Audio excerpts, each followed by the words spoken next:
Welcome to Compass Points, the weekly podcast for CompassKnox.com. CompassKnox.com is your best source for news and politics in Knoxville and Knox County. If you'd like to learn more about the topics discussed on today's podcast, go to CompassKnox.com and subscribe for in-depth coverage and much more. Welcome to Compass Points, a podcast about Knoxville and Knox County government, politics, business, education, and just about anything else that strikes our fancy. I'm Scott Barker, the editor of Compass, and Compass is a subscription-based website and newsletter where we report on all of these topics and more, and you can find us at CompassKnox.com. I'm joined by Compass co-founder Jesse Mayshark. Once again, Jesse, welcome, and thanks for showing up again. Happy to be here. How are you doing? I'm getting by okay. Nice and cool outside. Speaking of that, it is... I assume you were, in fact, happy with the outcome of last week's football game. I was going to ask Seth about that, actually. But yeah, I was okay with it. Yeah. You know. Things turned out pretty well for the boys in red. Yeah. Crimson, be accurate with your terminology here. It's crimson, not red. Don't insult Scott with the wrong... That's true. That's like calling the Democratic Party the Democrat Party. It's kind of, it's not red, it's crimson. But yeah, I was happy with it. Okay, it was. I try to tell people that the doings of a bunch of 19 and 20-year-old purportedly college students at a university really doesn't affect my life a whole lot. Better or worse, I usually watch the game and enjoy it and move on. But I think that's a very healthy approach. I've been able to do that a lot more when Alabama plays Tennessee in the last 20 years. For the last 20 years, right? Yeah, exactly. I will say that most of the last 20 years. I will say that I've had an enjoyable 3 hours on the third Saturday in October for a very, very long time. So anyway. That's my only dig. Sorry, Seth. That's fair. I missed my prediction as hard as you can miss your prediction. I mean, we were close. 60 was the total. I said we'd go over it. We did 57. But I think I said 5 either way. And no, Tennessee won't blow out, so that's that. But in my actual weather report, the rain we had the other day I thought was very interesting. Like, that was a weird, spotty storm day. I was really confused on it. The weather didn't predict it at all. Windy, too. Yeah, it was windy, and then like buckets and then sunshine and then buckets and then sunshine on and off all day. So for the plus 4 day, 3 day old weather report. So give or take a week ago, that was weird. I just wanted to, I thought that was worth commenting on. I think we'll beat Kentucky this weekend. I didn't look up the line, so I couldn't tell you if we're going to cover or not, but I think we'll beat Kentucky this weekend. Although Kentucky's much better than average, so good for Kentucky. Well, I don't know. They're pretty bad. They played a great game last week. I think with the allowance of alcohol in Neyland Stadium, and I'm sure Kentucky has booze in Kroger Stadium or whatever they call it up there. I think we should bring back the keg trophy of old. There used to be it was the red and white, blue and white keg that they painted, old wood barrel one or whatever. Yeah. And they trade it back every Tennessee the beer barrel trophy. Yeah. Tennessee kept it most years, but there was a time when it went back and forth for a little while. I think it's time to bring that back. Now that we've given up pretending that people on college everybody's campuses not drunk don't all the drink. time. Exactly. Yeah. And there's been some talk about it. Every now and then you'll hear somebody talk about that. I don't know how the respective administrations feel about it, but I mean, the University of Tennessee is getting ready to build an entertainment complex with bars right outside Neyland Stadium. So, and they sell beer in Neyland Stadium. Yeah, that's one of those. Just it's like, okay, like I understand we took a pause on that for a time being, and for a good reason. Or make up a new one. I don't care, but I feel like there's enough tradition in the state line rivalry stuff that it's fun to have those kind of things. Yeah, well, one thing is like the Big Ten schools. They have lots of trophies. Yeah, I mean, I have my Wisconsin background, and we have the Paul Bunyan's axe in the Minnesota game every year. Yeah, and it's real common in the Big Ten, and it's not so common, although it's becoming a little bit more common. A couple of the rivalries in the Southeast have something, but right. We lose our not most of them. Like, Alabama and Auburn. I was thinking it's weird that we Tennessee, lose Alabama our beer doesn't have trophy, but that there's the largest cocktail game. They have really tried to go away from the world's largest cocktail party at Florida Georgia game. They it is no longer the official name of of the game. Everybody still calls it that, so I assumed it was still. Well, everybody still calls it that because that's what it is. But it's you can only it's like the Texas Oklahoma game was always called the Red River Shootout, and then it because of gun violence was changed to the Red River Rivalry, which when you try to say it 3 times fast comes out the third time as Red River Rivalry. But people have started going back to using the Red River Shootout. So anyway, it's that's one of those things. They're just calling the names of games. That's crowdsourcing. That's up to the people. Up to the people. Yeah. So anyway, enough with sports and weather, which we really don't cover at Compass, but we do enjoy on the podcast sometimes. There was actual news last week. We won't talk about Tony Vitello taking historically. It's what college is supposed to be. You're supposed to go to the next level, and so he did. But anyway, so we won't talk about that, but we will talk about the new home business ordinance up for debate in Farragut. We have a developer now for the St. Mary's site in North Knoxville, adjacent to what is now the Public Safety Center for the city of Knoxville. We'll talk a little bit about campaign finance in the city council election, which is headed toward the finish line. We'll also talk about a couple of issues that came up with county commission last week and will be voted on this week unless there's a delay. One is a resolution honoring Charlie Kirk, the slain conservative activist, and another is actually a pair of ordinances that would put nonprofits that receive county funding under more scrutiny, and those ordinances put forward by Andy Fox and Angela Russell, who were the two of the 3 cultural conservative, or most outspoken cultural conservatives on county commission.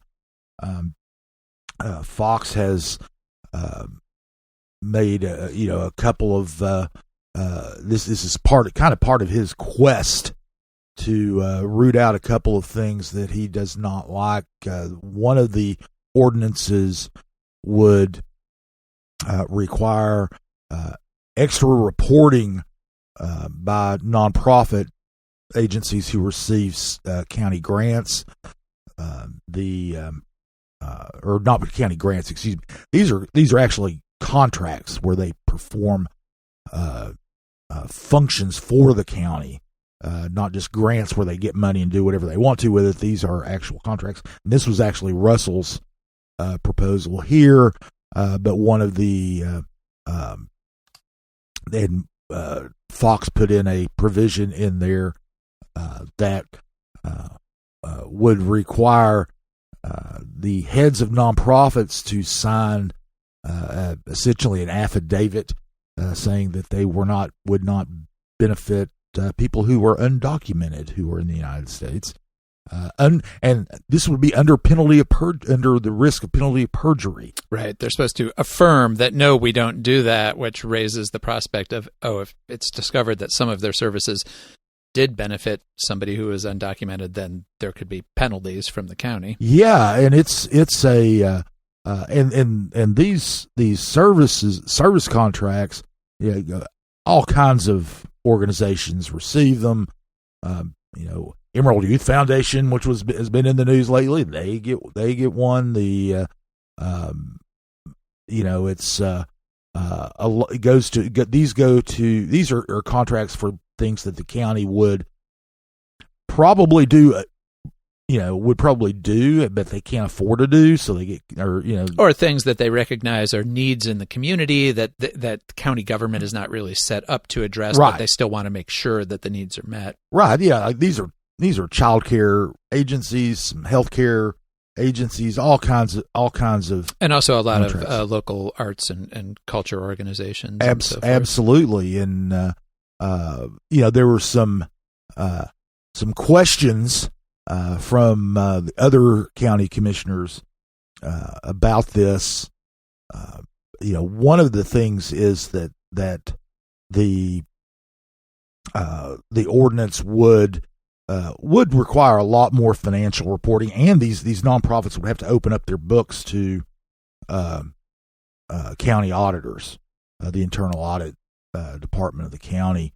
And a lot of these are pretty small organizations who don't have a lot of staff resources, so mm-hmm. any additional reporting requirement, could be a bit of a burden right. for them. And of course, the other point that they would make, and I know some commissioners made as well, is that those organizations already have their own audits done, and they yes. provide those reports already to the county. That's true, and the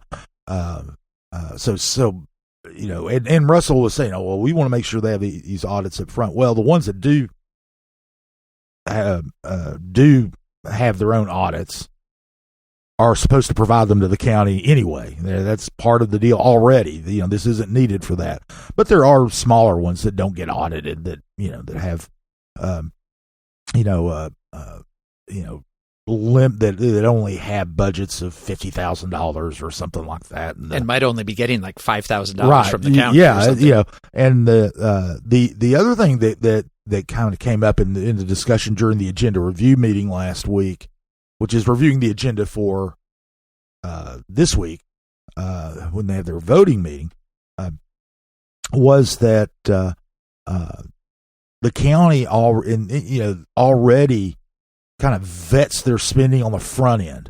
Russell wanted to make sure that we want to make sure they spend their money in the right way. Well, the way these contracts work is the organization does whatever it is they're doing under the contract, spends their own money doing that, and then submits an invoice to the county for reimbursement, and the county administration checks those invoices to make sure that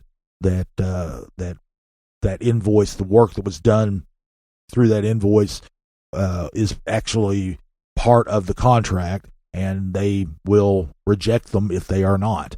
If this contract is for child care and they do something else with the money, then they don't pay it. And and that's it seems like that was kind of the position of the county administration, was that we already kind of do, there's no indication, and as far as I know, Fox and Russell didn't provide any examples or evidence that there's any problem here. They did not. There was not any discussion of, well, this happened. Russell is a CPA and has done audits, and has she just said that she's looking at it as a transparency thing. Of course, with the fact that they submit invoices, and those are public records. If you ever wanted to check on what an organization is doing with the money that they get from the county, you can get the invoices right there. And there's the county's actually put together a report provided to county commission earlier this year, kind of outlining what they've done. And these are done. These contracts are done on a 3-year rotating basis. This is the first year of this round. These won't even come up again till 2028. So, but they were several commissioners were saying, well, let's they said, well, we can, some of the rules and some of the some of these things. We could take a look at them, but we need more time. This is not, let's do a workshop and take a look at it. One of the, as I said, one of the provisions that was put in there by Fox was the affidavit, sworn statement. He didn't use the word affidavit. He used sworn statement is the that these entities weren't helping undocumented residents. And Damon Rawls kind of brought up, well, what about the zoo? I mean, the zoo. Do we expect them to not permit undocumented residents to enter? Right. Well, I mean, that honestly, that would be true of many nonprofits who provide services. They might ask for people's identification depending on what the service is, but I don't think many of them are in the business of checking people's immigration papers or status, or even like trained to do that. And there's like a fundamental flaw, or maybe falsehood, in the whole framing of this, which is it's kind of positioning it that, oh, well, the county, of course, does not allow any of its money to be spent on undocumented people. And so therefore, we very strenuously insist that nobody who we're giving funds to can do that either. But that's not true. The county absolutely provides services to undocumented people. In fact, there is at this moment, and of course, this is like all Supreme Court precedents, especially these days, is maybe subject to change in the future. But there's a governing Supreme Court decision from the 1980s that says that public schools are not even allowed to ask if students are in the country legally or not. It is definitely true, and I don't think anybody would dispute this. Knox County schools and Knox County government, which funds Knox County schools, is providing educational services every single day of the school year to undocumented students. Like, that is just indisputable that is the case. But that's also true of many, many other, I mean, like the county spends money paving roads. Do they think undocumented people don't drive on those roads? Like, it's just and it gets to, the sort of contradictions and I think in a lot of ways dishonesty about the way we think about and discuss immigration in this country. But the reality is that, like, our communities are full of immigrants, and that includes some people who are undocumented, and they're living here every day. They're working.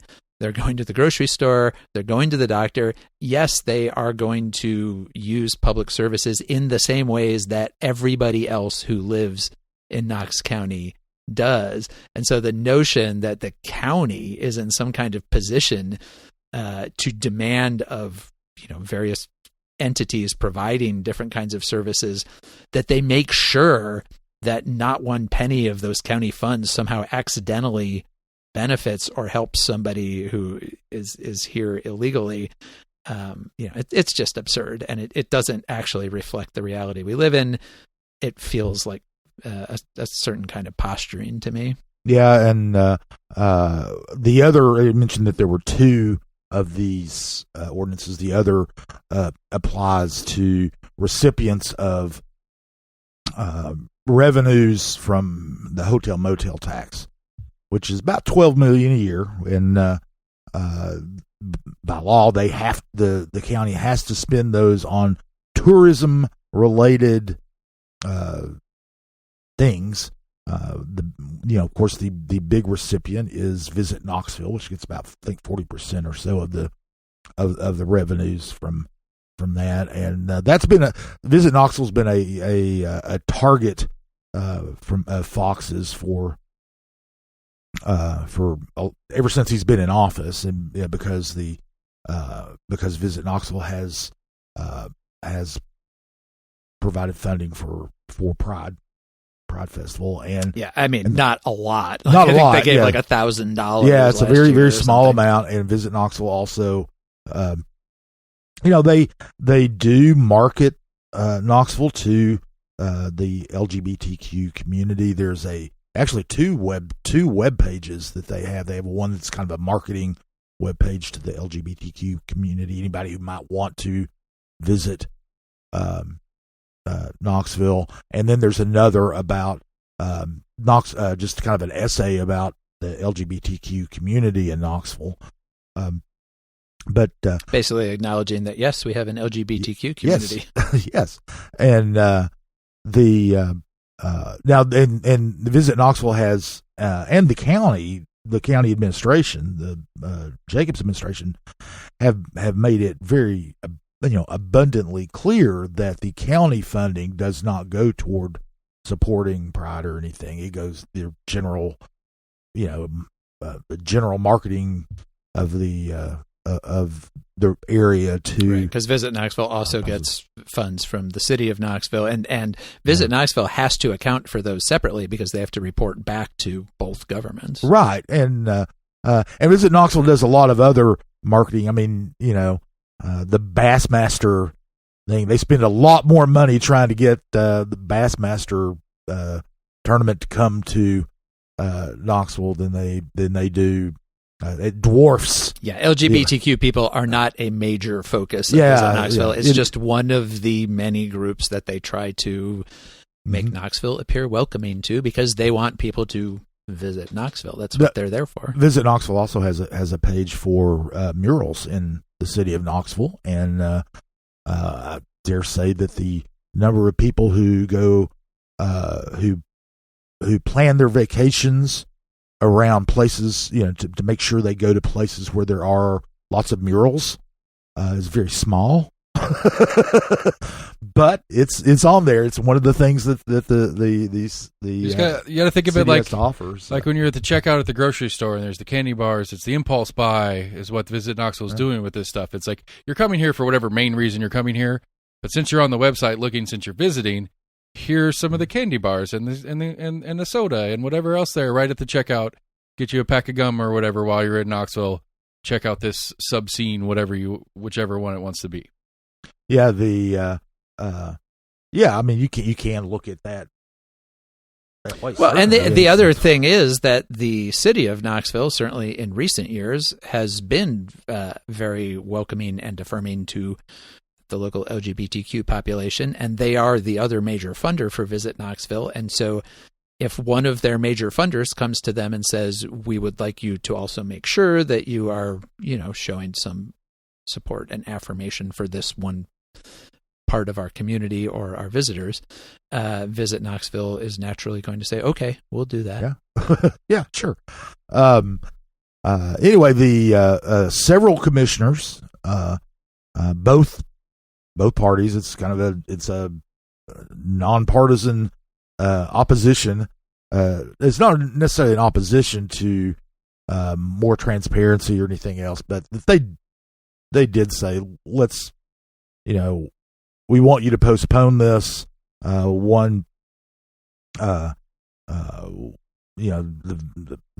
length of time varied from 30 days to 90 days, depending on the commissioner. But several commissioners, including the chair, Gina Oster, said, we need to step back, consider this. We may even hold a workshop on it. You guys need to postpone this. And of course, this was the agenda review meeting. They didn't vote on anything, but Russell and Fox did not give any indication that they were going to postpone it. So, although they could, I mean, Fox did say he's open to tweaking some of the language, especially when the discussion was about Zoo Knoxville and that kind of thing. And he wasn't. He said that his intent wasn't to kind of go after individuals. It was more programs specifically designed for this. Now, and there are nonprofits that do that almost invariably will serve undocumented. Yeah, I mean there are organizations set up to especially serve the needs of the local immigrant community, which sure includes some people who are undocumented, but also includes an awful lot of people who are here legally. And I do think that it just reflects again, and as you said, Fox has kind of been consistent on this since he came on to commission, but Andy Fox has a set of people who he likes and a set of people who he doesn't like, and who he doesn't think should be included in the county's conception of who it serves. And so he is trying in various ways to stop county money from going to people he doesn't like. That's what he's doing. Yeah. And he was clear about it in his campaign. This isn't like some new shocking revelation. He has been a culture warrior from the beginning, for sure. Yeah. Another, speaking of culture wars and county commission, Rhonda Lee, who is the other, the third culture warrior. The third culture warrior on commission, has proposed an honorary resolution honoring the life and work of Charlie Kirk, who was as everyone knows, was the conservative activist who would founder of Turning Point USA, would go to college campuses and challenge liberal students to conversations. I'm not sure I would call them debates, because they weren't technically debates. They were just they were really kind of content farming opportunities for his social media feed. I think the most accurate way to. Well, yeah, but I mean, they were basically he would challenge liberal students' positions. They would challenge his, that kind of thing. But he was always with an eye for his social media thing, which is why we even know his name. But anyway, Kirk, of course, was assassinated during an appearance at Utah Valley University. There was a huge outpouring of grief and anger from Republicans and conservatives about his death, about political violence, and in fact, there was a lot of backlash against anyone who said anything remotely negative about Charlie Kirk, including Charlie Kirk's own quotes in use about him. Yeah, backlash. It was crazy. And UT professor got caught up in that as well, and is in danger of losing her job. So a lot of people got fired. A lot of people got reprimanded. A lot of people got shamed for not even for reveling in the death of a political opponent, because there was very little of that, although probably was a little. But even just speaking ill of his or opposing, saying, "Well, it's too bad he got shot, but he wasn't a good guy." Basically. Yeah. I mean, you could get there were people who got in trouble for saying those kinds of things. Anyway, that's kind of the background of this.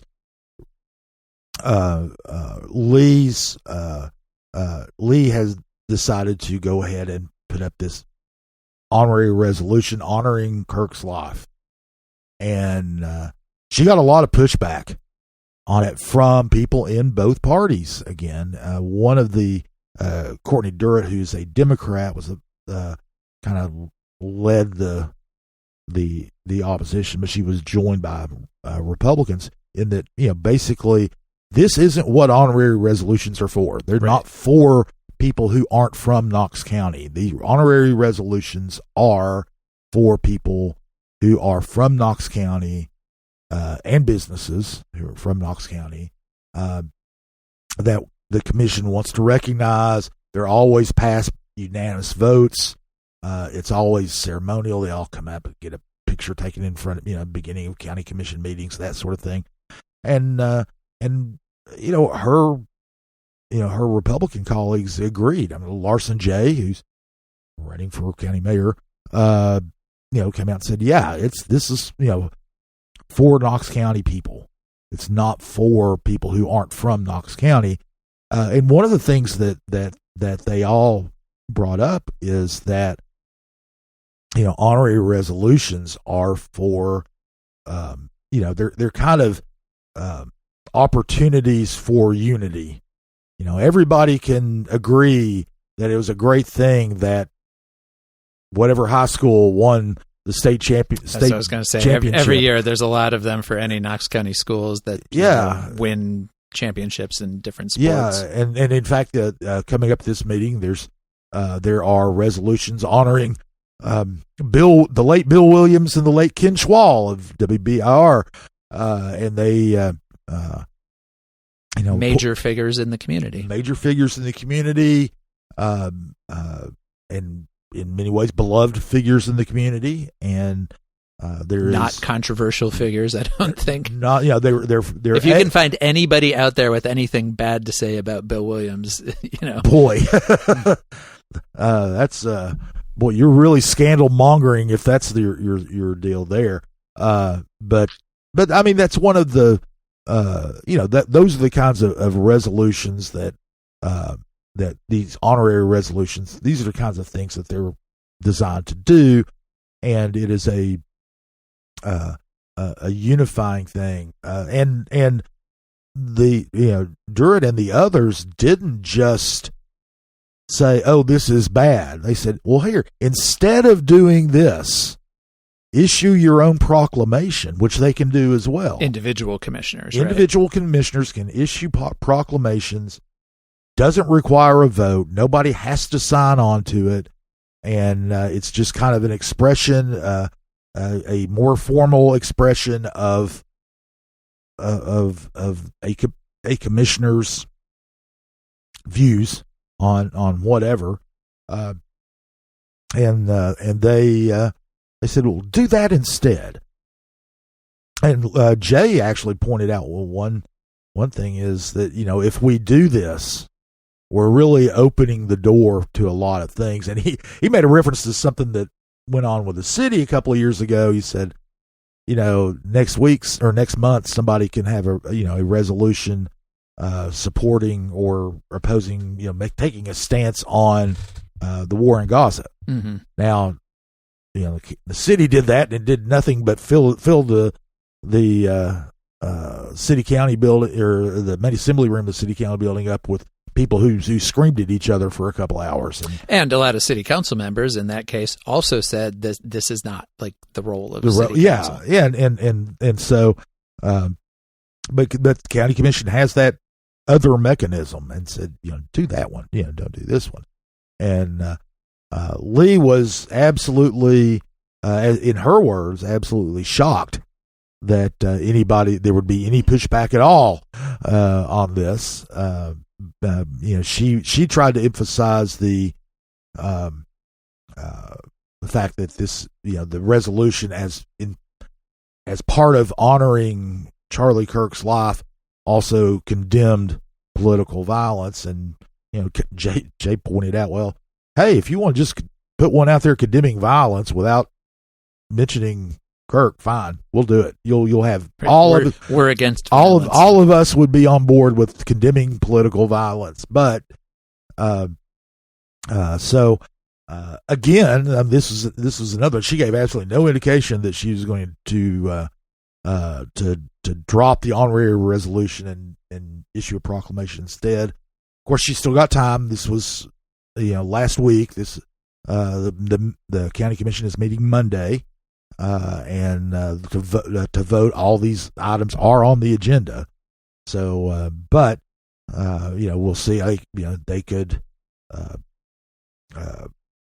withdraw and change. Postpone or withdraw and change things, down the line. But as it stands now, they're all on the agenda, and county commission is going to vote on them Monday. Amid all the other business. Discussion, like when Lee has brought up some of her culturally charged, politically charged resolutions before, other commissioners, including Jay, have accused her of having ulterior political motives, that what she was really trying to do was put particularly Republican commissioners in an uncomfortable position where they either had to support something that they had issues with, or they were providing fodder for future political campaigns, for like primary challenges where, you get people on the record as not voting for the Charlie Kirk proclamation then or resolution, then when they come to run for re-election, somebody can run against them from the right saying they wouldn't even stand up for Charlie Kirk. Yeah, there was that wasn't explicitly mentioned. I mean, no, but that wasn't part of the actual debate. But obviously, that was a context there. I mean, you had Jay, you had Terry Hill, you had Gina Oster, you had all these several of the Republican commissioners who were obviously uncomfortable with this whole the whole honoring Kirk, being forced to vote on honoring Kirk. Now, who knows? When the push comes to shove, they may, if Lee goes through with leaving it on the and rallies some supporters maybe to. Well, she's probably going to have two. So she only needs she would need two more votes to get it passed without being unanimous. And who knows? Push comes to shove. Jay and maybe Kim Frazier, who's also running for county mayor, could say, well, they could make that calculation. Of course, they're already challenged by somebody who is more, who has kind of staked out the far end of the conservative spectrum as her own in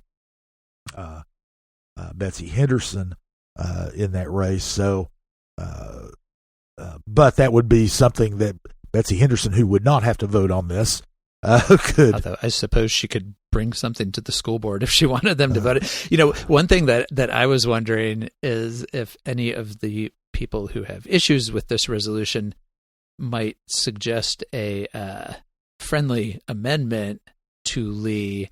There are these sets of quotes that circulated online after Kirk's death from people who were not fans of Kirk, kind of illustrating the extremity of his positions and the stridency of his tone on issues around race and gender in particular, and religion as well. He said some very anti-Islamic things too. It wouldn't be hard for somebody to put together a list of those quotes and offer them to Lee to see if she wants to include them in her resolution as an illustration of what and who she's honoring. I doubt very seriously she would accept any of those as friendly amendments, because the very definition of friendly amendment is the sponsor would accept. But someone could do that. There are a couple of commissioners I would not be surprised if they would do something like that. But I think most of them just want it to go away. Yeah. Well, and I'm always a little skeptical of slippery slope arguments, because you can kind of say that about anything. Oh, if we do this, then we're going to have to do all these other things. This one does seem like a legitimate slippery slope concern, because, as you say, these resolutions really have been intended to, in particular, honor local people, local businesses, people with strong community roots and support. And so if you do a resolution for Charlie Kirk, then what else does that open up? Then do you bring one, next month for President Trump? Like, why not? Or any number of other people, like whoever's in the news cycle this month and is generating a lot of heat or attention from people on the right, do you just kind of start churning these things out? Especially, and then you could, and then it could also devolve into, Bearden High School wins a championship of some sort, and then whoever is representing Farragut, we know that's Angela Russell, but saying future, if whoever it is, votes against an honorary resolution because their kid, they beat our team. Their kid plays for the Admirals and they don't like Bulldogs. You can get all kinds of pettiness going on here, especially as we're starting in on this mayoral campaign cycle, which it's already hot and we're over a year out. And I think if there's a unifying factor here that's always kind of in these conversations is the Rhonda was an Eric candidate. Betsy is an Eric candidate. We've got a bunch of these Eric candidates, and when you say Eric, you mean Eric Wyatt, or it's just to be clear for our listeners who don't keep track of the Compass Point cinematic universe, but Eric Wyatt is a prominent local conservative consultant who managed the campaigns of Russell, Fox, and Lee, among others.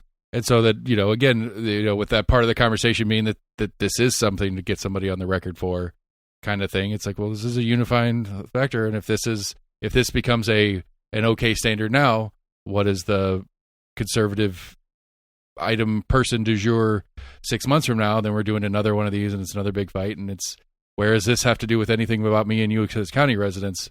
Part of the conversation, I guess, is one of my little pundit add-on I want to throw in there. Sorry. Well, and then you've got Democrats who can put forward honorary resolutions that would make the Republicans who would vote against it look bad too. I mean, that's not. Right, and at some point it could cheapen it when we have all these honorary revolutions piled up. Well, it has the potential to turn something that's intended as just a nice thing, a way for county commission to honor people and businesses and entities who they think deserve it because of their service to the community, and then it has the potential to turn it just into yet one more political football. And obviously there's a lot of people on county commission who don't want to see that. Oh, absolutely. And really to be just taking a view of the room, the majority of county commissioners don't want to do this. Now whether they'll vote that way is a different story, but it was very clear from the discussion last week that at least 6 of them were uncomfortable with moving forward with this. So I have a quick process question. And that's at least 6, maybe 7. So or maybe 8 actually. If let's say the 3 no votes go, the 3 yes votes go, that leaves 3 more votes in play. If 3 of the commissioners, Jay, Frazier, somebody else, abstain, and you can't get the 5, what happens? Well, it doesn't pass. Yeah, it dies. But then theoretically, the Frasers, they don't vote against it. Yeah. They didn't vote against it. They just didn't. Well, and that is how they handled a previous resolution that Lee brought about "quote unquote" sexualizing children, which we talked about a lot here a year or so ago, and they tabled that. And if you table something indefinitely, then you don't have to vote on it. Yeah, that's true. And who knows? That could happen again. Sure. So there are all kinds of parliamentary moves that they could make. So, well, we mentioned our Eric Wider as a campaign consultant. He is consulting on in various levels on 4 campaigns in city council, and we took a look this week about at the campaign finance reports of council members heading into the last leg of the election. We'd done this before. There really hadn't been a whole lot of changes, except for one is Jeff Tallman, who's running in the 4th district, and is Wider is a consultant to his campaign.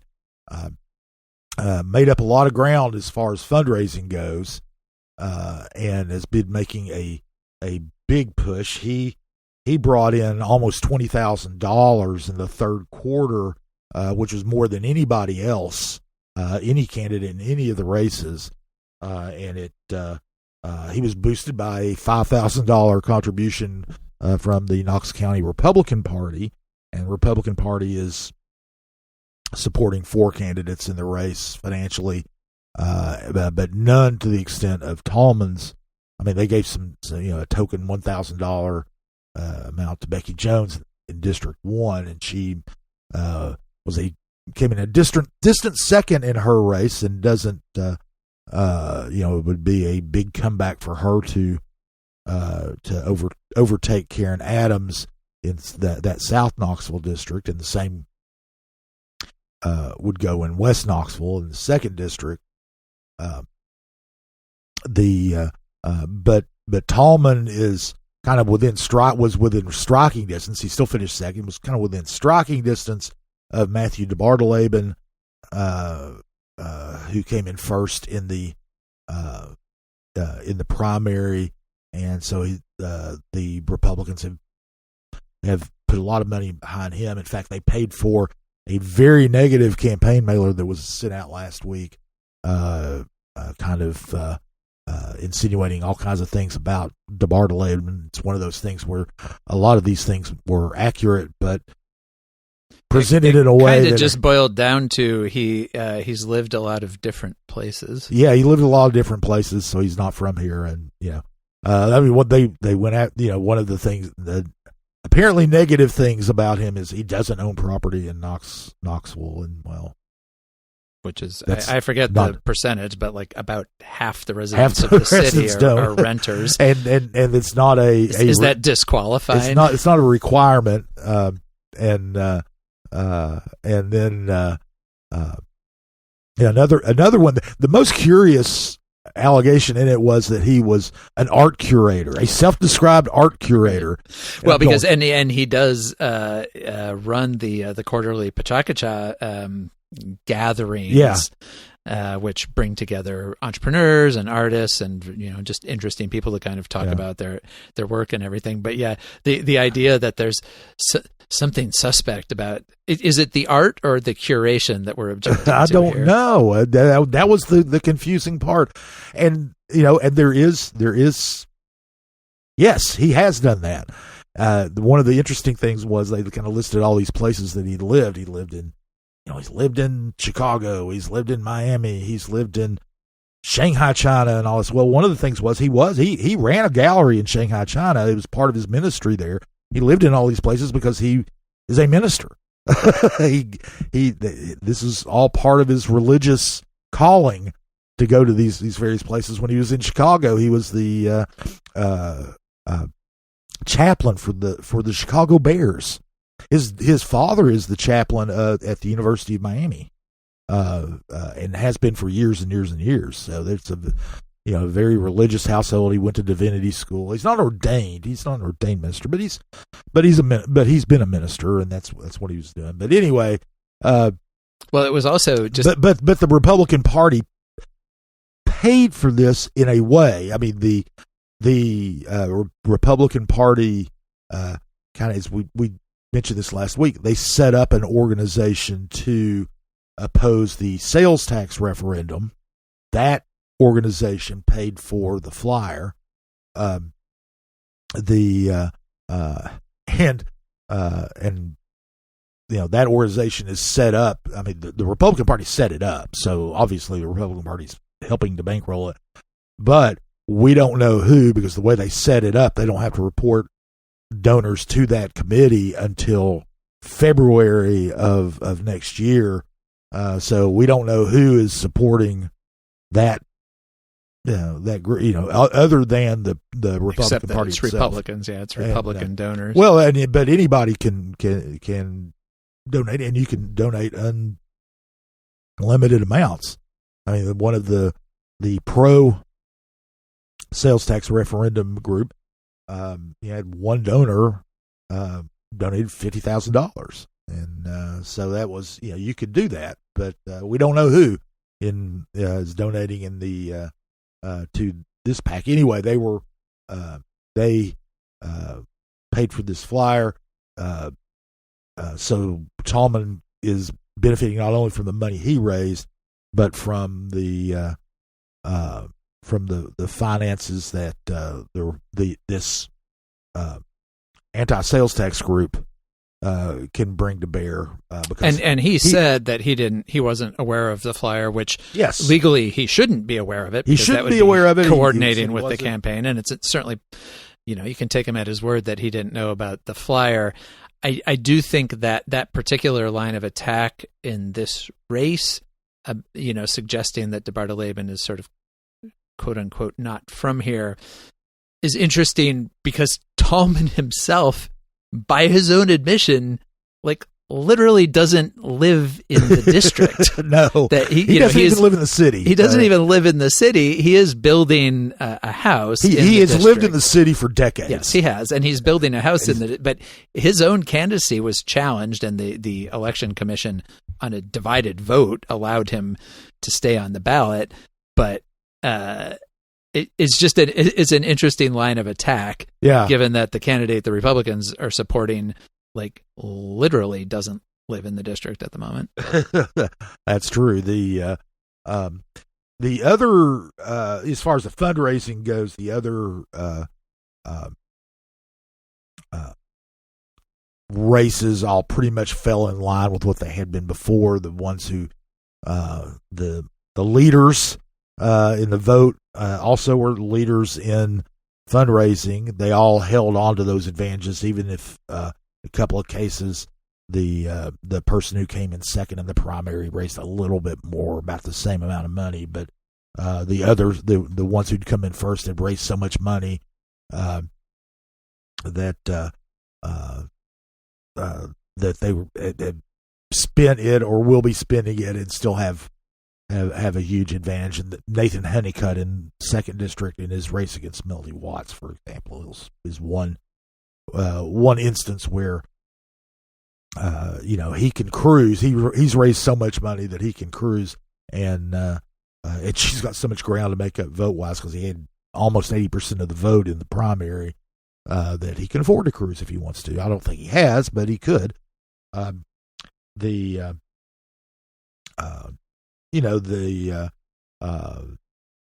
3rd District, which is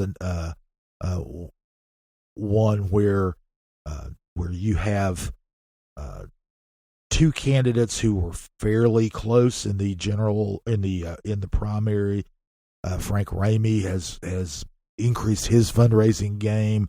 He came in second to Doug Lloyd, but Lloyd still has a fundraising advantage there. Now there have been a lot of endorsements as well. The Sierra Club came out with endorsements. The Realtors have come out with endorsements. We detailed all of those in the that we knew of in this story last week. So those of you who have subscribed to Compass can check out those as well. The Realtors pack is kind of interesting. The Realtors didn't. They only endorsed in 3 of the races. They did endorse in all 5, but one of the things was they did endorse Karen Adams in the 1st District. She serves on County Commission and Planning Commission. I'm sorry, Planning Commission, and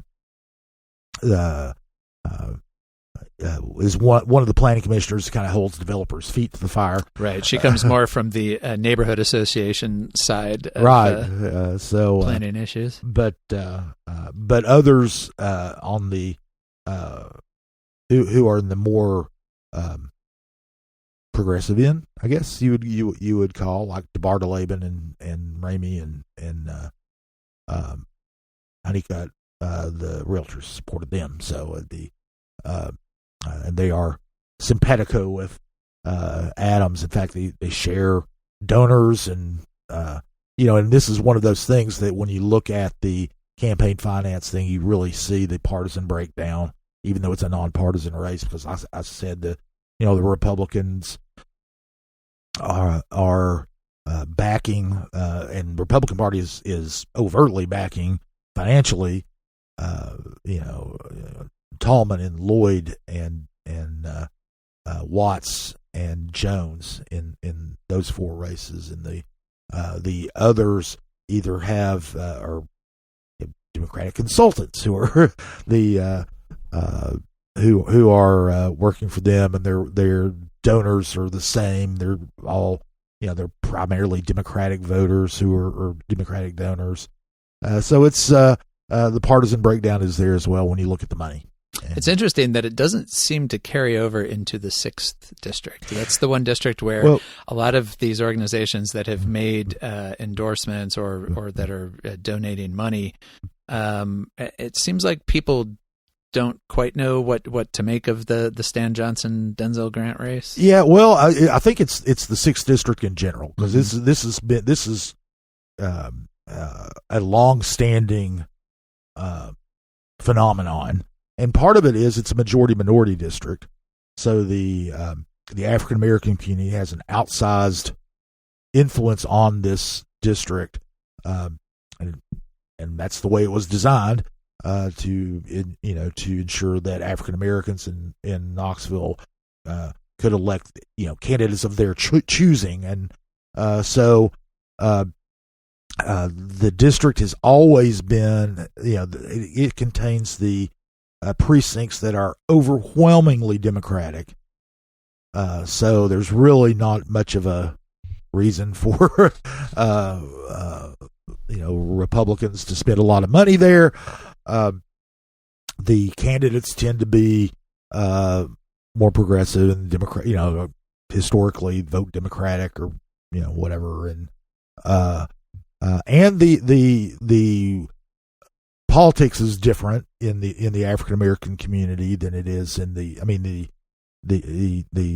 most of the city, which is majority white, overwhelmingly so. It's neighborhood associations, business connections, those kinds of things. In the African American community, it's more the churches, the fraternities and sororities are huge in the African American community.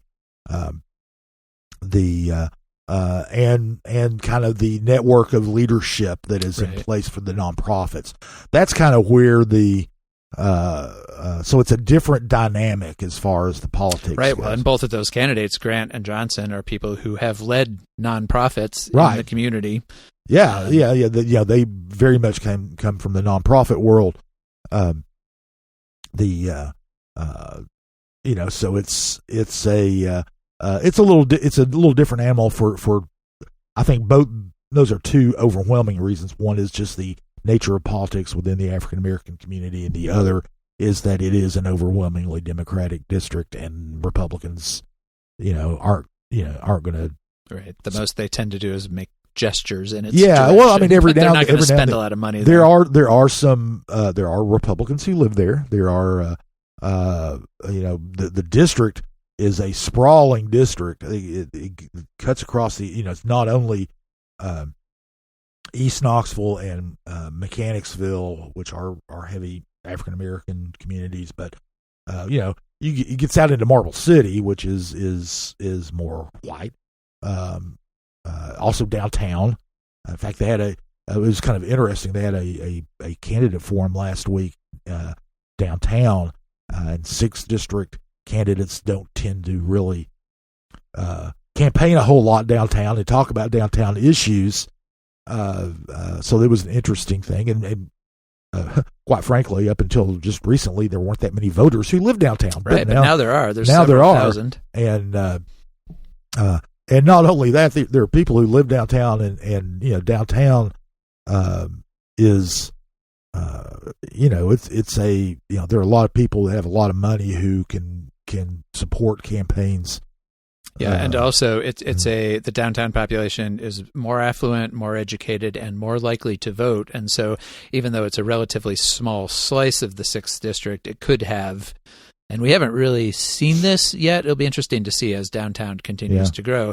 But, you could imagine downtown having a not insubstantial political impact on the 6th district. Yeah, it would be nice from a reporter's standpoint, selfish standpoint, if there was a downtown precinct. They vote at Green Elementary School, and so there are others, Morningside, and other East Knoxville neighborhoods vote there too. So it's a little hard to break out. Yeah, it's hard to break out and to go and say, oh, downtown residents vote this way or downtown residents vote that way, the way you can in other precincts. So anyway, that they are, we're moving toward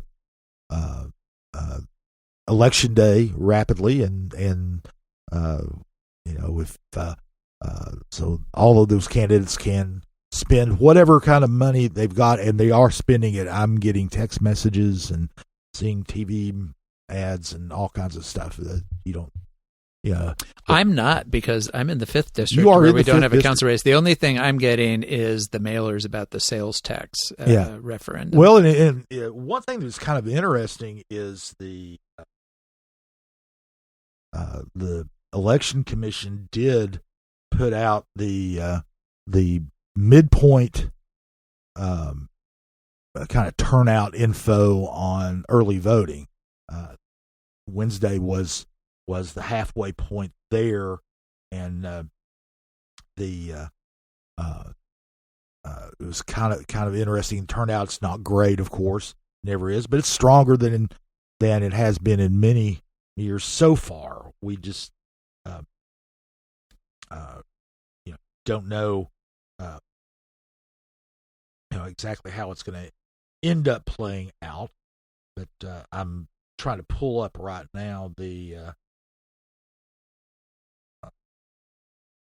results. One of the things is that you can kind of look at is the 5th district turnout, because they don't have anybody on the ballot. Right. We are only voting. If we are going to vote in the 5th district, it is only on the sales tax. And I think there were 450-ish people from the district who had voted through like Wednesday. That.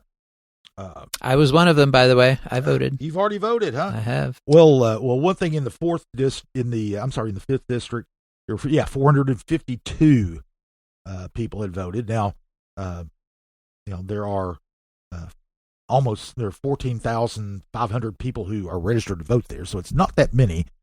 But that kind of gives you an idea of kind of how the sales tax referendum is affecting turnout, in that it's a small but not insignificant number of people who are voting just to vote for that, because otherwise, unlike in past years, when in district races where the vote was citywide, there are lots of people in the 5th district voted because they voted in all of the other races, the other 5 districts, because they could do that. You can't do that now.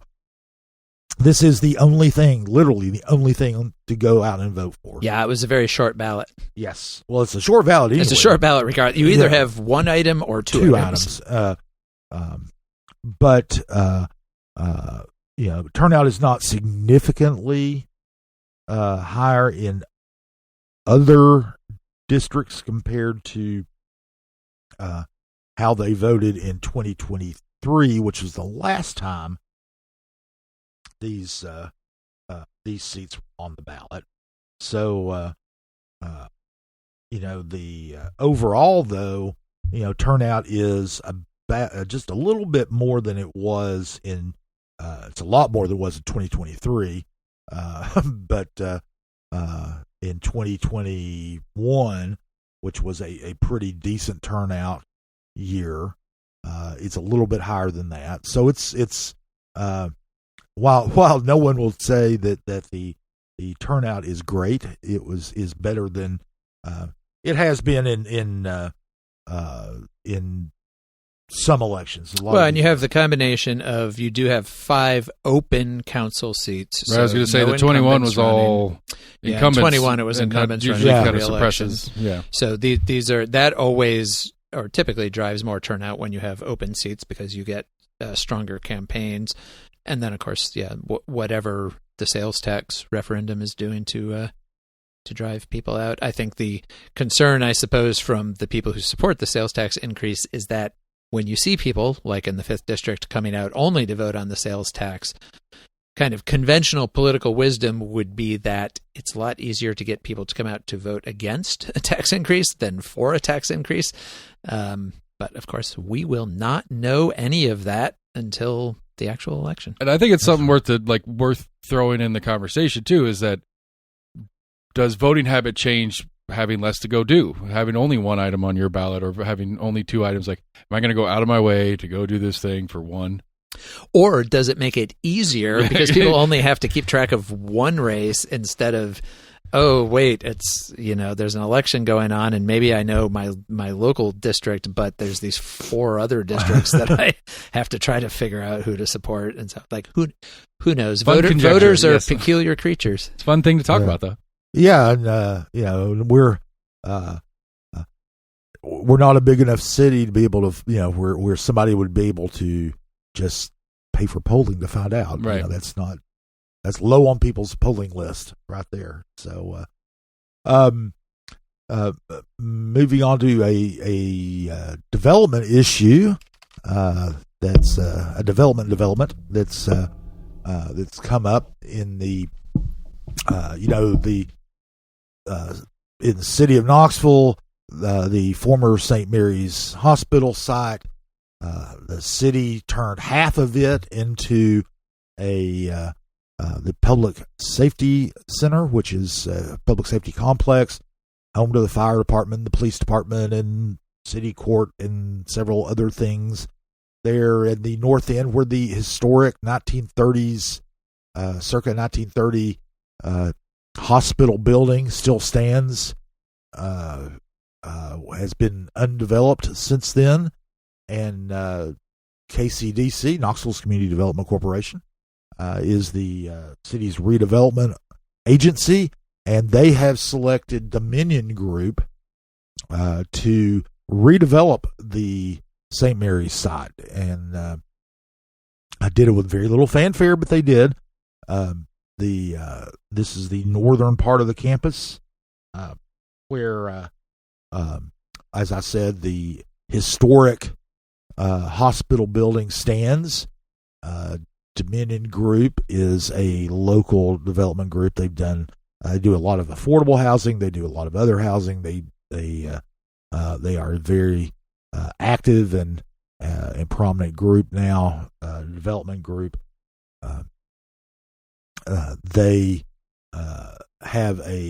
They've been working with the neighborhood, talking to people in the Oakwood Lincoln Park neighborhood about what the development would look like. What they've arrived at right now is a concept plan, and that so they don't have we don't know a lot of the details, but the group has told KCDC and told Oakwood Lincoln Park Neighborhood Association that after working with them and talking with them, they've met with them several times apparently, that the old hospital building will be renovated into housing for the elderly population. So older residents there, seniors. I need to get the terminology right since I'm about to become one. Right. I remember when I worked at the News Sentinel years ago, I remember a big newsroom debate over whether or when it was okay to describe someone as elderly, and there was a pretty big split based on the what age people were in the newsroom, who they felt comfortable calling elderly. Yeah. Anyway. Above 30, if you ask my kids. Right. Yeah, really. But anyway, this would be housing for seniors, and they would also, in the area around the hospital, they would be building multifamily units there. Then toward the back of the property, where it actually kind of transitions into the Oakwood Lincoln Park neighborhood, would have townhouses to make that more of a transition feel, where it's not just big apartments, then single family houses. So there'd be big apartments, townhouses, and then single family houses. Right, because there's a whole block at the back end of that property that faces across the street at existing houses. Right. So I assume that's where they're looking to put that. That is exactly where they were talking about putting in the townhouse portion of this development. Now, say that's broad picture, and that's all we've got. They don't know how many townhouses. They don't know how many apartment buildings and how many apartments within those buildings. They don't know how many senior apartments would go into the hospital building yet. That's all going to be developed over the next year or so. So it's still a long ways off. But they're putting together that. They also are going to have to put together financing. Is there discussion about whether these will be market rate or subsidized or some combination? That's one of the things. It would probably be a combination. But I don't. They aren't swearing to anything yet. Probably would be a combination of, and that's been kind of the trend in some of the development, especially that KCDC's done, and they're overseeing this one, as I said. Is that kind of a mixed income development? That's what they've done with First Creek at Austin, where we used to be Austin Homes, which was completely for low income housing. The transformation of that site to First Creek at Austin, it is a kind of a mix of income levels and interspersed throughout the whole thing. So there's not like one building of low income and one building of market rate or anything like that.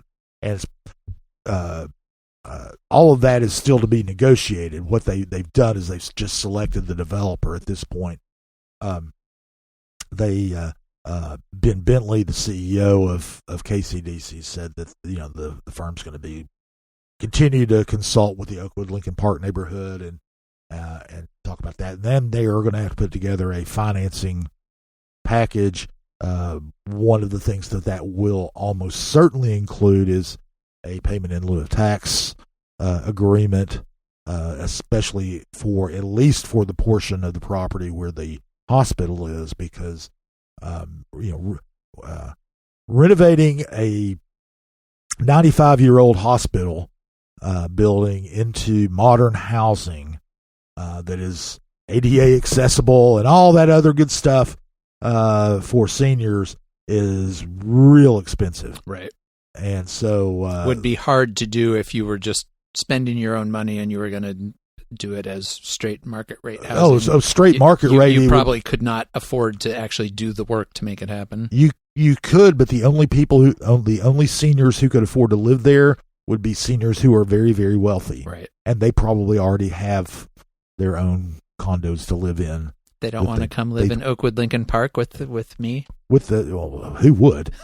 I'm on the other side of Broadway from you, man. I'm not going to live on your side of Broadway. Anyway, so we'll be keeping tabs on this. It'll be like I said, this is very, very early in this in the process. They are going to be developing a more concrete plan over the next few months, and Bentley said within about a year or so we should know. They should have a firm idea of how many buildings, how many units, what exactly. And this is going to also include some other things. It's going to have a dog park. It's going to have walking trails. It's going to have some green space. So there's going to be more than just buildings. It's a big piece of property. It is a good sized chunk. It's roughly half of the St. Mary's property. Those who can visualize that is so it's a big chunk of property, and it's other than the hospital itself, it is completely open. You can do whatever you want to with it. It's not like the public safety complex that the city built. Basically, it was a blend, but they renovated existing buildings and added some new construction. This will be, except for the historic hospital building, will be all new construction. So that will probably help with the financing of the deal overall, because it is all new construction and not, they don't have to clear the site. It's ready to go. I mean, essentially, obviously they would have to do the real, detailed grading and things like that. But it's already, the rough grading's already there, so it's already done. So, one issue that has popped up in our suburban city in Knox County is in Farragut, where they are looking. Technically, it's a town. It's the town. It's a suburban town. That they don't call themselves a city because cities are different than them. Okay. Anyway, it's a municipality. How's that? We'll call it a municipality. Anyway, anyway, in Farragut, they are looking at revising their home business ordinance, which has some people concerned. There, the town officials have said that they're doing this to allow some more flexibility in people running home businesses, and they were doing this in kind of in response to the post-COVID business world where people are working remotely, they're running businesses out of their homes and things like that, and they said that this should expand the number of types of businesses that can run out of the homes, but they're trying to also keep those businesses from disrupting their neighborhoods, and so they're kind of trying to walk that fine line. Lots of cities have restrictions on home businesses. The city of Knoxville has, although not as the city of Knoxville does it mostly through zoning, but in Farragut, what they're looking at is permitting some of the home businesses. There would be a 2-tier system. There'd be one tier. Top 1 businesses would be those that don't need permits. You do not need permits for this, and these are those businesses that have really proliferated during the post-COVID era, where you can just work from home. You do all or most of your outside contact by phone or by email, or other electronic means. You're not having a lot of drive up. It's not where you see. It's not where you patrons. see a lot of clients.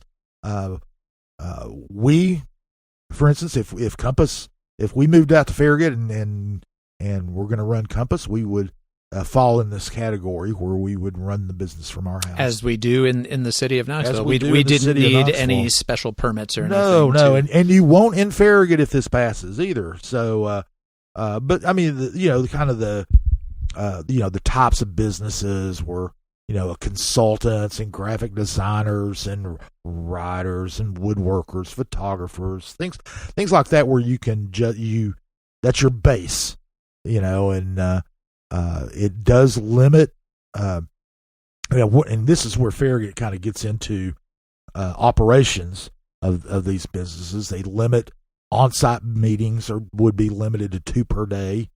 For those types of businesses, only regular vehicles can be business vehicles for them. No delivery vans or anything else like that.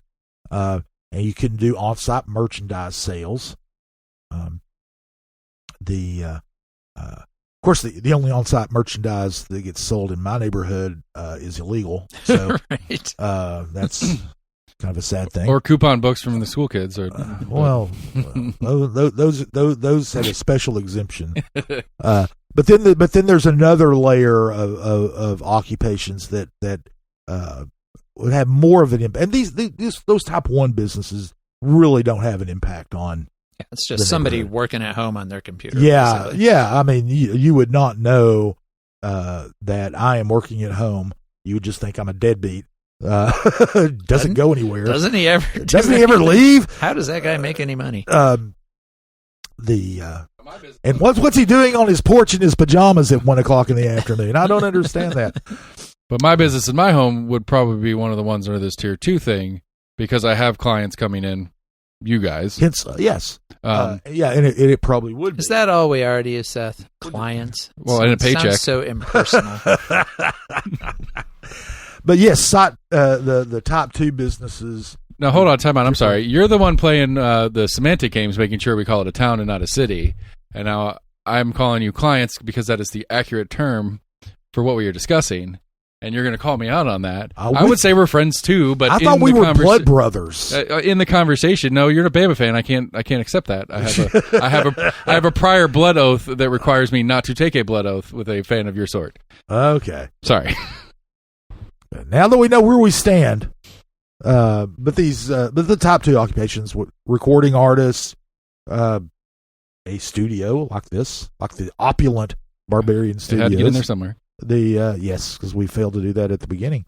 People who, hairdressers who work out of their home, dog groomers, and people who are going to have some amount of regular traffic, small scale child care, for example. Those are kind of those types of businesses, and those are they'll have restrictions on the number of visits and the number of children. You can only have up to 4 children who aren't related to you if you have a small child care. Right, which again, business. I think that's regulated in Knoxville as well. It is. These are all kind of normal things for cities and towns to regulate. They do allow on-site merchandise sales, but it's either things that are produced on-site. Say if you're a crafts person and someone comes over to buy your craft work, you can sell that on premises. And also, like if you're a hairdresser and the hair care products, you can sell those too. But that's it. I mean, that's kind of the thing. You can have a business, like a business delivery van. If you deliver things that you make at home, you can have one of those. But they're kind of restricted.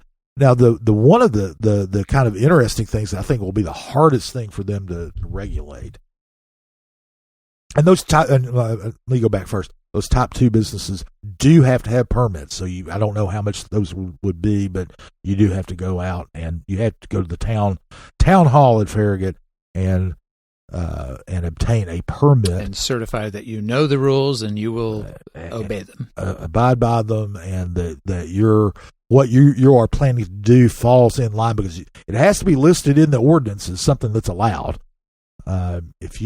If your business isn't listed in the ordinance as something that's allowed, you might have a problem. So anyway, the one thing that I think would be the hardest to really regulate is they limit deliveries, and for both tiers, the top 1 businesses, the ones that have low impact, they get 2 deliveries per week, quote unquote, above and beyond normal household parcel services. Tier 2 businesses, which are busier, get up to 10 deliveries per week, above and beyond normal. Do they define normal? They do not. Because I feel like that's another thing that came out of COVID, as everybody started ordering everything online, and that has continued to some degree. And so certainly in my neighborhood, I see Amazon, UPS, you name it, like delivery trucks are up and down my block all the time. And that is mostly not servicing home businesses. That's just the way a lot of people buy stuff these days. Right. So they don't really define what what's normal.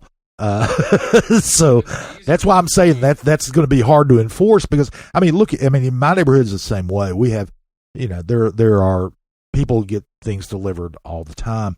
And I know one thing, I've got one neighbor who is a DoorDash addict, who they have food, they have groceries.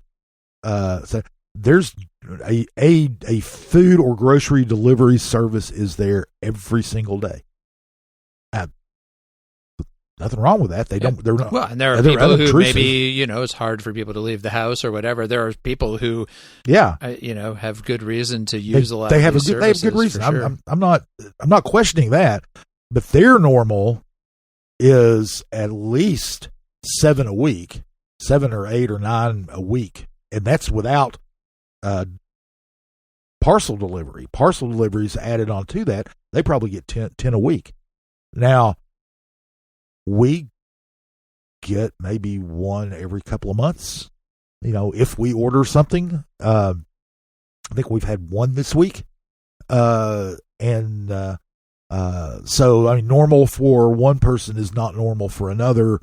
Right, then normal here in a couple weeks when the official season starts is going to go way up for everybody. Sure. Where it'll normal will quote From come back now through down the end in of the January. year, Yeah. And the other one, Well, it sounds like that's a thing you put in the ordinance so that if a particular place starts to generate a lot of complaints, because the enforcement on these kinds of things is almost always complaint driven. It's not I don't imagine that Farragut, any more than Knoxville does, is going to have people out there with the clipboard walking around, knocking on doors, checking on people's businesses. But this, if neighbors someplace complain that, hey, there's like 20 delivery trucks every day clogging the street or whatever, it gives them a mechanism they can go out and at least talk to them about it. Right. And speaking from experience, I lived in another town years ago and lived on one street, and behind the neighbor who was behind me, they actually faced another street, but the street I lived on went back behind their house, and they ran a home business, and they would have tractor trailers deliver on my street. Right, that's what I was thinking. The normal thing was normal being UPS, Amazon, whatever. Yes, and that is abnormal being, the bulk trucks that are coming and pulling pallets off the back. That is spelled out in here. You can't. Deliveries cannot be made by tractor trailers in Farragut, anywhere in any tier of business in residential areas of Farragut. Anyway. This was all going to be voted on Thursday, but lo and behold, the 3 of the 5 members of the Board of Mayor and Aldermen did not go. It may or may not have had something to do with Farragut High School playing football on Thursday night. Just saying, there was a coincidence, maybe. Anyway, there was not a quorum. They didn't hold a meeting. They will hold that meeting in a couple of weeks, so it'll be. They're still going to consider that. So I don't know. I would imagine that there will be quite a bit. Anytime there's a codes issue in Farragut, you get a lot of people who show up to meetings and talk about them, and because the neighborhood integrity, subdivision integrity is a big deal there. Anyway, that's been put off for a couple of weeks. Will be coming up. So anyone listening here who is in Farragut, keep that in mind. That's all we're going to talk about for this week. We had lots of other news that happened last week. You can, if you subscribe to CompassKnox.com, you would know that because you would have gotten our email every weekday morning, and you could go to the website, do that for next week as well. And next week we have both County Commission and City Council are meeting. Commission, we've already talked about what they're going to be voting on. City Council has there are a couple of things. It's not a real controversial agenda. One of the items is a $4.9 million grant they're assured of getting from the state to increase safety and security downtown.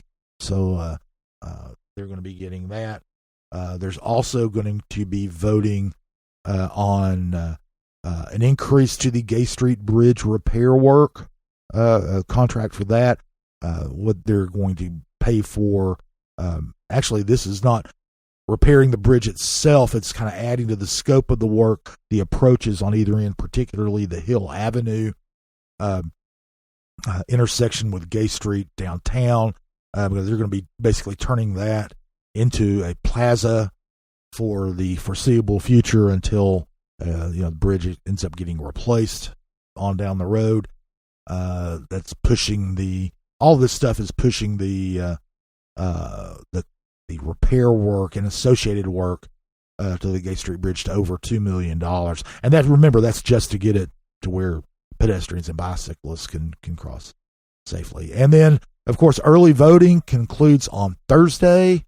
So those of you out there who live inside the city limits of Knoxville and are registered to vote, and there are about 97,000 of you who are registered to vote, but very, very few have actually cast ballots so far. You got plenty of time to do that, but that time is coming to an end. between now and Thursday, you can go to knoxvotes.com or .org, and check out the early voting locations.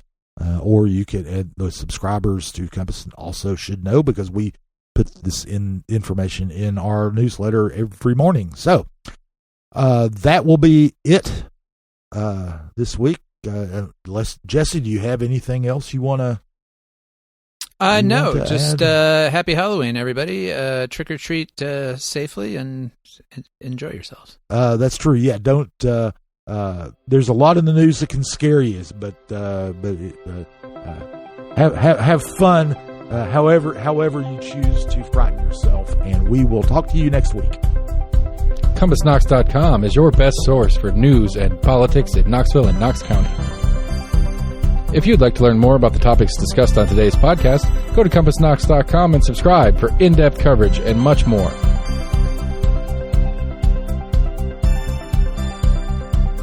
And many thanks to William Wright for composing our theme song. Compass Points is a partnership of Barking Shark Media and Barbarian Productions, and recorded by Lord Seth A. Barber at Barbarian Studios, Knoxville, Tennessee.